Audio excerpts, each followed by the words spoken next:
Dr. Fauci, thank you so much for joining us on the Daily Social Distancing Show. How are you? I'm very well, thank you. No, very well. You are an infectious diseases expert who has advised 6 presidents on everything from SARS to Ebola to the HIV epidemic and Zika. What makes coronavirus so different? Well, it's different because, when people used to ask me over the years, what is it that I most worry about with regard to emerging infectious diseases, is a respiratory-borne illness that easily spreads from person to person, but that has a high degree of morbidity and mortality. And unfortunately, that's the worst nightmare you could have, is to have something like that. I mean, there are other diseases.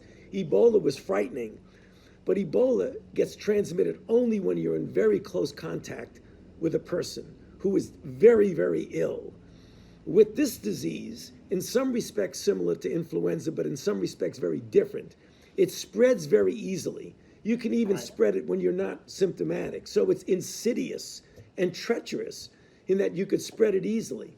The other part about it that's really so different from anything that we've ever faced before is that if you look at the mortality of seasonal flu, the thing that you and I go through every season, the mortality is about 0.1%. That's a lot. And we get used to that morbidity and mortality. But the mortality of this is about 10 times that. It's at least 1%. So it's a disease that not only is easily spread, but it can be devastating, particularly for a certain subset of the population.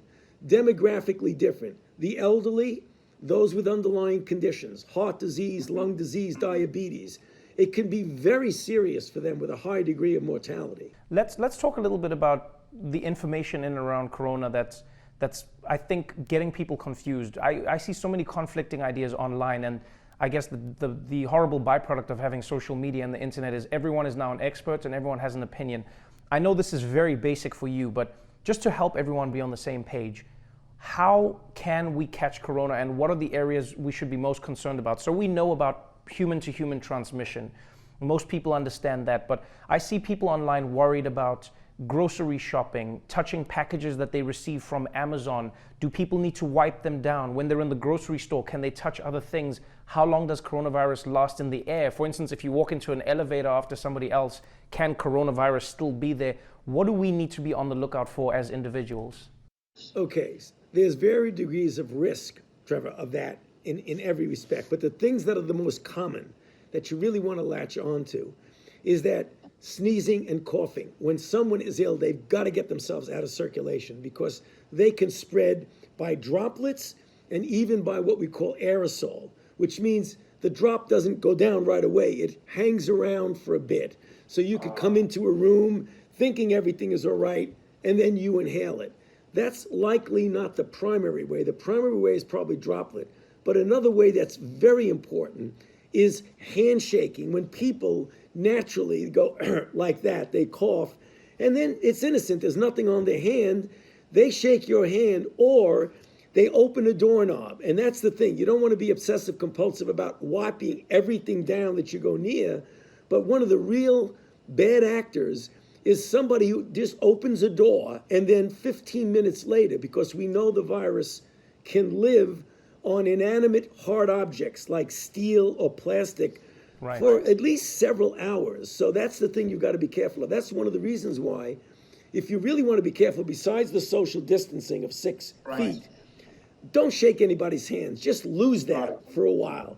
And wash your hands as often as you can because you may be inadvertently touching something.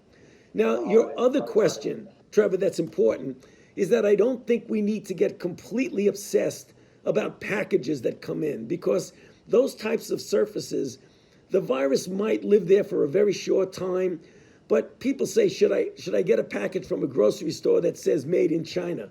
I wouldn't worry about that. That's not the issue. It's more the close things, the hand washing.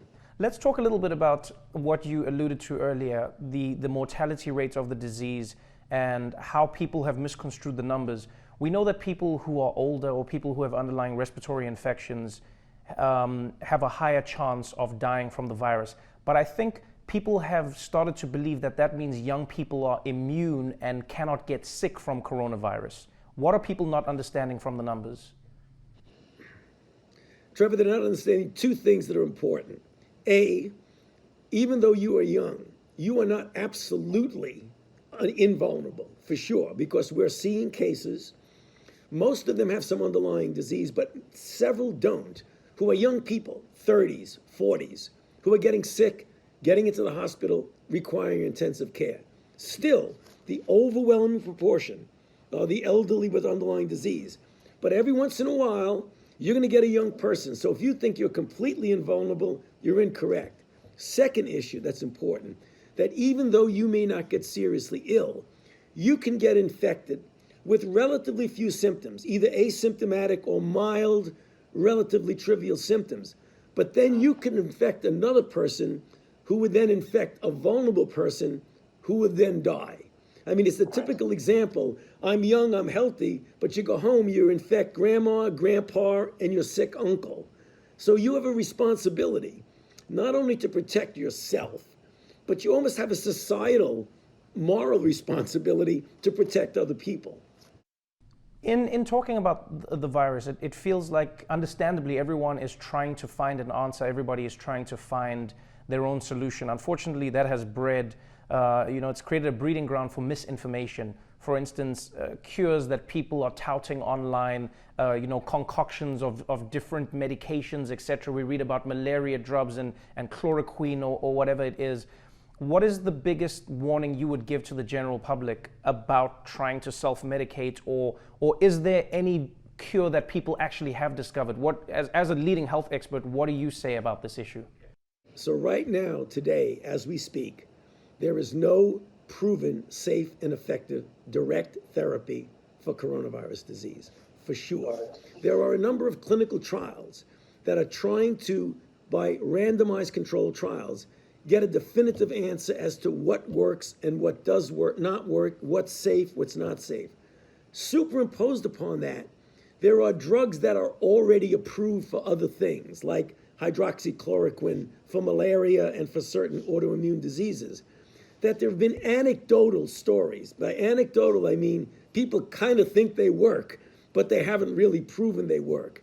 That's really gotten out there on the internet. So people are very enthusiastic, since generally these drugs appear to be safe, and they are, but they do have some toxicities. So a lot of people want a drug even though it's not proven, just in case it might help them. You got to be careful about that for a couple of reasons. You don't want to take that drug off the market for the people who really need it, who have the diseases it's used for. And on the other hand, there may be some toxicity. That's the reason why we're pushing to try and get as many good clinical trials as possible to prove if it works. If it does, then get it out there really fast for everybody. Got it. I have 4 questions, because I know we're going to run out of time, but I just want to let you know I have 4 questions that I think are really important. Number 1, we hear about this clock, 15 days, where things will be reassessed, 15 days where people might go back, 15 days, every country, 21 days, there seems to be a clock. My question is, what is that clock supposed to be, and is there a certain amount of time that people can be away from each other where coronavirus goes away? And the follow-up in that same question is, does the clock start if people are not completely quarantined during that period? Yeah, the virus is the clock, Trevor. So people say, may arbitrarily, well, in 2 weeks, we're going to be okay. It depends on the kinetics of the outbreak. Right now, take New York City. They are getting hit really hard, and the kinetics of the outbreak is going there. You can't predict when it'll make that turnaround and start coming down.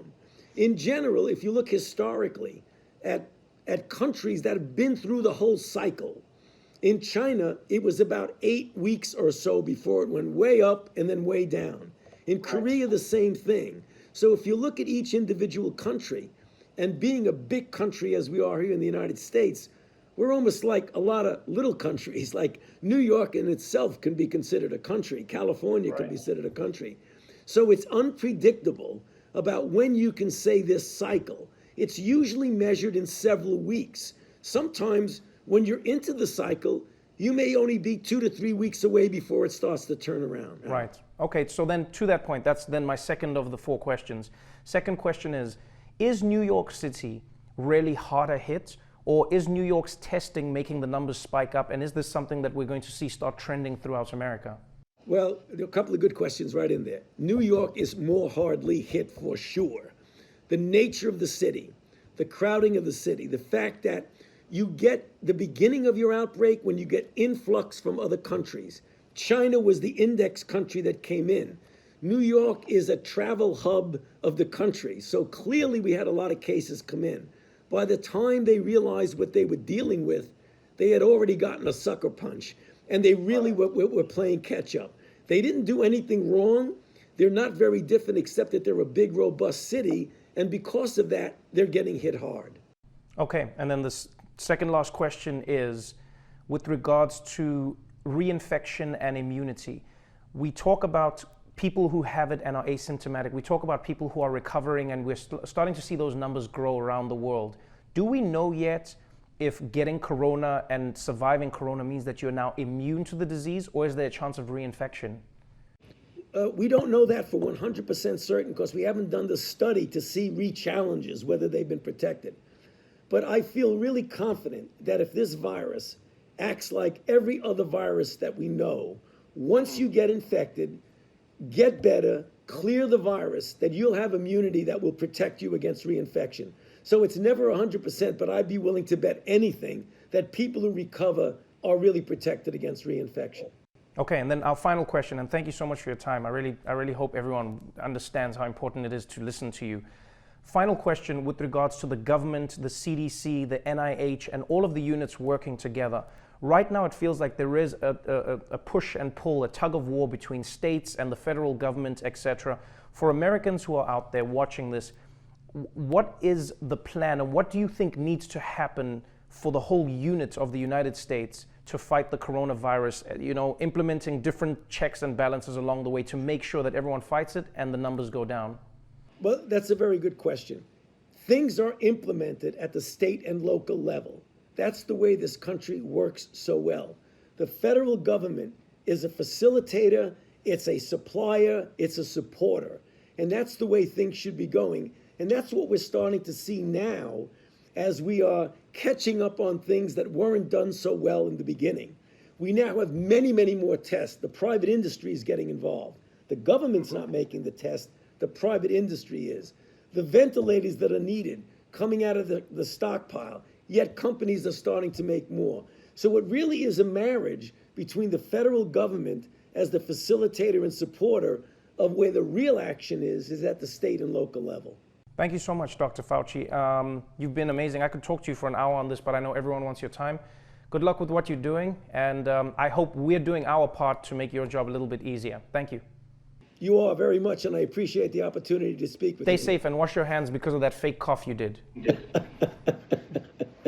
Take care.